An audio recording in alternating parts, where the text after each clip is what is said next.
Hi hello friends, welcome to Mandya village cooking channel. Friends, ಇವತ್ತಿನ ಒಂದು ವಿಶೇಷ ಎಗ್ ರೈಸ್ ಹೇಗೆ ಮಾಡೋದು ಅಂತ ಈ ವಿಡಿಯೋದಲ್ಲಿ ತಿಳಿಸ್ಕೊಡ್ತಾ ಇದ್ದೀವಿ. ಹಾಗಿದ್ರೆ ಬನ್ನಿ, ಇನ್ಯಾಕೆ ತಡ, ನೋಡ್ಕೊಂಡು ಬರೋಣ. ಮೊದಲಿಗೆ ನಾವಿಲ್ಲಿ ಒಂದು ಪ್ಯಾನ್ಗೆ 3 ಟೇಬಲ್ ಸ್ಪೂನಷ್ಟು ಎಣ್ಣೆಯನ್ನು ಹಾಕೋತಾ ಇದ್ದೀವಿ. ಅದರ ಜೊತೆಗೆ ಒಂದು 3 ಮೊಟ್ಟೆಯನ್ನು ಹಾಕೋತಾ ಇದ್ದೀವಿ. ಮೊಟ್ಟೆಯನ್ನು ಚೆನ್ನಾಗಿ ಬೇಯಿಸ್ಕೋಬೇಕು. ಫ್ರೆಂಡ್ಸ್, ನಾವಿಲ್ಲಿ ಹೆಚ್ಚಾಗಿ ಮಸಾಲೆ ಪದಾರ್ಥಗಳನ್ನೇನು ಬಳಸದೆ ಸಿಂಪಲ್ಲಾಗಿ ಎಗ್ ರೈಸ್ನ ಯಾವ ರೀತಿ ಮಾಡೋದು ಅಂತ ತೋರಿಸ್ಕೊಡ್ತಾ ಇದ್ದೀವಿ. ಮೊಟ್ಟೆಯನ್ನೆಲ್ಲ ನೋಡಿ ಈ ರೀತಿ ತಿರುಗಿಸ್ಕೊಂಡು ಸಣ್ಣದಾಗಿ ಕಟ್ಟಾಗೋ ರೀತಿಯಲ್ಲಿ ಬೇಯಿಸ್ಕೋಬೇಕು.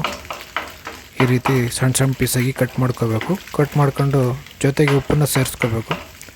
ರುಚಿಗೆ ತಕ್ಕಷ್ಟು ಉಪ್ಪನ್ನು ಸೇರಿಸ್ಕೊಂಡು ಇದನ್ನೆಲ್ಲ ಇನ್ನೂ ಸ್ವಲ್ಪ ಹೊತ್ತು ಬೇಯಿಸಿ ಸ್ವಲ್ಪ ಸಣ್ಣ ಪೀಸಾಗಿ ಕಟ್ ಮಾಡಿ ಸೈಡಲ್ಲಿ ಎತ್ತಿಟ್ಕೋಬೇಕು. ಅದರ ನಂತರ ನಾವಿಲ್ಲಿ ಮತ್ತೊಂದು ಬಾಣಲೆಯನ್ನು ಬಿಸಿ ಮಾಡ್ಕೋತಾ ಇದ್ದೀವಿ. ಅದಕ್ಕೆ ಒಂದು 2-3 ಟೇಬಲ್ ಸ್ಪೂನಷ್ಟು ಎಣ್ಣೆಯನ್ನು ಹಾಕೋತಾ ಇದ್ದೀವಿ. ಅದರ ನಂತರ 2 ದಪ್ಪ ಸೈಜಿನ ಈರುಳ್ಳಿನ ಸಣ್ಣದಾಗಿ ಕಟ್ ಮಾಡಿ ಅದ್ರ ಜೊತೆಗೆ ಹಾಕ್ಕೊಂಡು ಎಣ್ಣೆಯಲ್ಲಿ ಚೆನ್ನಾಗಿ ಒಂದು 5-6 ನಿಮಿಷ ಚೆನ್ನಾಗಿ ಬಣ್ಣ ಚೇಂಜ್ ಆಗೋವರೆಗೂ ಫ್ರೈ ಮಾಡ್ಕೋಬೇಕು. ಅದರ ನಂತರ ಹಸಿರುಮೆಣ್ಸಿಕಾಯಿ ಮಧ್ಯಕ್ಕೆ ಸೀಳಿ ಒಂದು 4 ಹಸಿರುಮೆಣ್ಸಿಕಾಯಿನ ಹಾಕೋತಾ ಇದ್ದೀವಿ. ಈ ರೀತಿ ಹಸಿರುಮೆಣ್ಸಿಕಾಯಿನ ಮಧ್ಯಕ್ಕೆ ಸೀಳಿ ಹಾಕೊಳ್ಳೋದ್ರಿಂದ ಜಾಸ್ತಿ ಖಾರ ಇರೋದಿಲ್ಲ, ತಿನ್ಲಿಕ್ಕೆ ಚೆನ್ನಾಗಿರ್ತದೆ.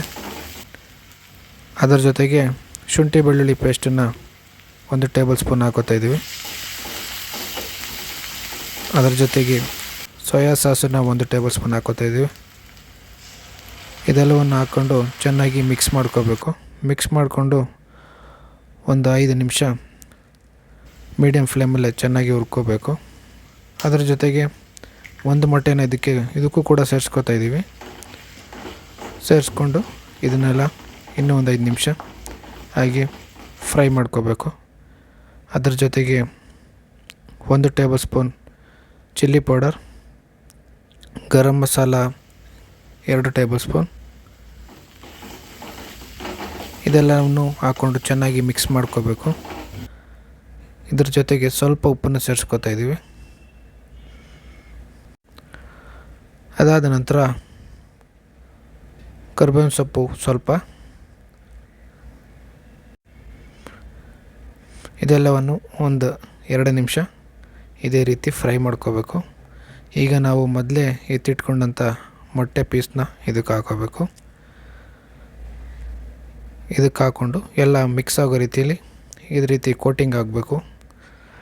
ಹಾಗೆ ಫ್ರೈ ಮಾಡ್ತಾ ಜೊತೆಗೆ ಸ್ವಲ್ಪ ಕೊತ್ತಂಬರಿ ಸೊಪ್ಪನ್ನ ಇದಕ್ಕೆ ಹಾಕೋಬೇಕು. ಈಗ ನೋಡಿ ಫ್ರೆಂಡ್ಸ್, ಇದು ರೆಡಿ ಆಗಿದೆ.